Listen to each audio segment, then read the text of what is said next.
मकर संक्रांति उपलक्ष्य अगणित ओडिशावासी को ओडिशा कम्युनिकेशन परिवार तरफ बहुत सारा शुभेच्छा एवं शुभकामना।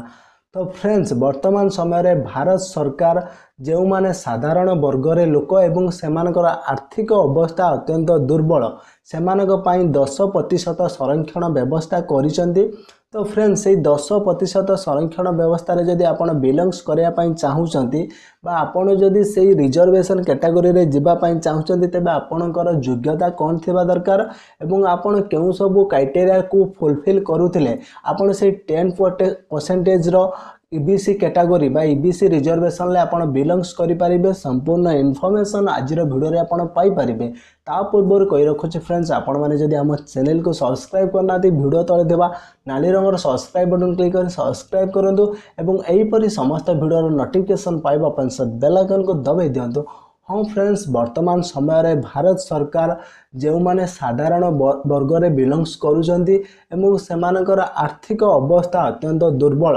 सेमानक पई गोटे रिजर्वेशन सिस्टम लागू करिछि जहाकू कि कहा जाउछि आपनकर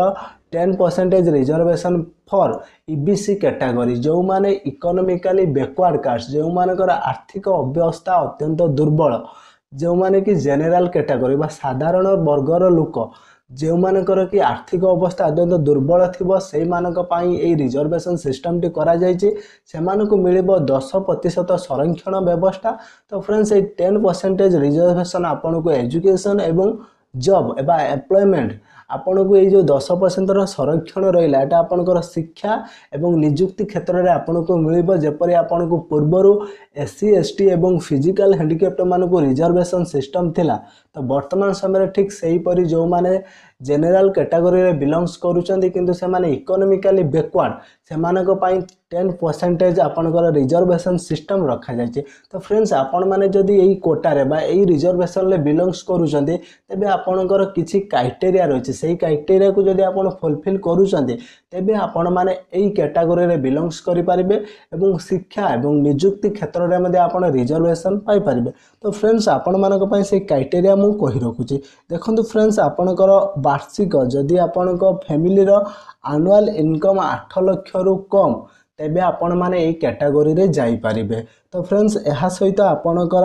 5 हेक्टर जमी रु बहुत कम परिमाण रे जमी थिबा दरकार जदि 5 हेक्टर रु अधिक परिमाण रे आपनकर जमी अछि तेबे आपण एई कैटेगरी रे बेनिफिट्स पाई परिबेनी। एहा सहित आपनकर घर रो माने घर संपूर्ण भाव में 1000 स्क्वायर फीट रो कम होइतबा दरकार जदि आपनकर घर 1000 स्क्वायर फीट रो कम हेउथिबो तेबे आपण माने एई कैटेगरी रे बेनिफिट्स पाई परिबे। एहा सहित आपनकर 109 वार्ड नोटिफाइड म्युनिसिपालिटी एरिया रे जमी थिबा दरकार किबा 8 रु कम थिबा दरकार जदि आपनकर म्युनिसिपालिटी एरिया रे आपनकर 109 वार्ड रो जमी अछि ताहले आपण एई योजना पाई परिबे। जदि 109 वार्ड ऊपर को आपनकर जमी अछि तेबे आपण माने एई बेनिफिट्स पाई परिबेनी। यहाँ सहित जो माने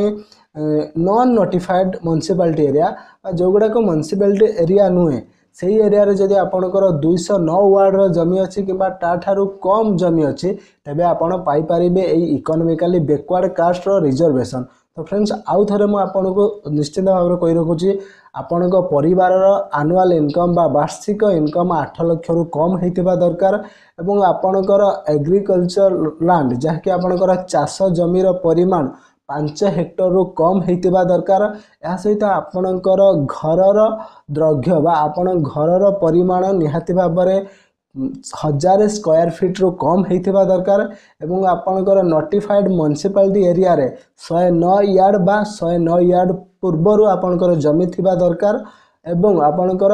नॉन नोटिफाइड म्युनिसिपालिटी एरिया रे आपनकर 209 वार्ड जमी तळ को थिबा दरकार जदि 209 वार्ड ऊपर को अछि नॉन नोटिफाइड म्युनिसिपालिटी एरिया रे जमी तेबे आपण माने एई कैटेगरी रे बिलोंग्स करि परिबेनी आपन को एई कैटेगरी रे रिजर्वेशन मिलिबनी। तो फ्रेंड्स निहाती भाव एटा गोटे बहुत बड़ पदक्षेप जो माने कि इकोनॉमिकली बैकवर्ड कास्ट जो मानकर कि आर्थिक अवस्था अत्यंत दुर्बल ସେମାନଙ୍କୁ ସମାଜର ମୁଖ୍ୟ ସ୍ରୋତରେ ସାମିଲ କରିବା ପାଇଁ ଭାରତ ସରକାର ଏମିତି ଗୋଟେ ପଦକ୍ଷେପ ନେଇଛି ଯାହାକି 10% ରିଜର୍ଭେସନ୍ ଫର୍ EBC କ୍ୟାଟାଗୋରୀ ଯେଉଁମାନେ କି ଜେନେରାଲ କ୍ୟାଟାଗୋରୀରେ ବିଲଙ୍ଗସ୍ କରୁଛନ୍ତି ସେମାନଙ୍କର ଆର୍ଥିକ ଅବସ୍ଥା ଅତ୍ୟନ୍ତ ଦୁର୍ବଳ ସେମାନଙ୍କ ପାଇଁ ଏଇ ରିଜର୍ଭେସନ୍ ସିଷ୍ଟମଟି ଲାଗୁ କରାଯାଇଛି। ତ ଫ୍ରେଣ୍ଡସ୍ ଏହି ରିଜର୍ଭେସନ୍ ସିଷ୍ଟମ ଏବେଠାରୁ ଲାଗୁ ହୋଇଯିବ 2019 ଜାନୁଆରୀ ପରଠାରୁ ଏହି ରିଜର୍ଭେସନ୍ ସିଷ୍ଟମଟି ଇଣ୍ଡିଆ ସରକାର ଲାଗୁ କରିଦେବ। तो फ्रेंड्स यही थिला आपण मानक पई किछि इंपोर्टेंट इनफॉरमेशन यदि इनफॉरमेशन टी भलो लागिछि निहाती वीडियो को लाइक करिवे एवं आपणकर समस्त EBC फ्रेंड जो माने कि इकोनॉमिकली बैकवर्ड एवं ए क्राइटेरिया को फुलफिल करथि सेमानक सहित वीडियो टी शेयर करिवे ताकि सेमाने किछि इनफॉरमेशन पाई पारबे एवं जीवन रा आगु को बढ़ी पारबे। आज पई एते कि पुणी देखाबो फ्रेश वीडियो रे से पर्यंत विदाय दियंतु। जय जगन्नाथ जय ओडिशा।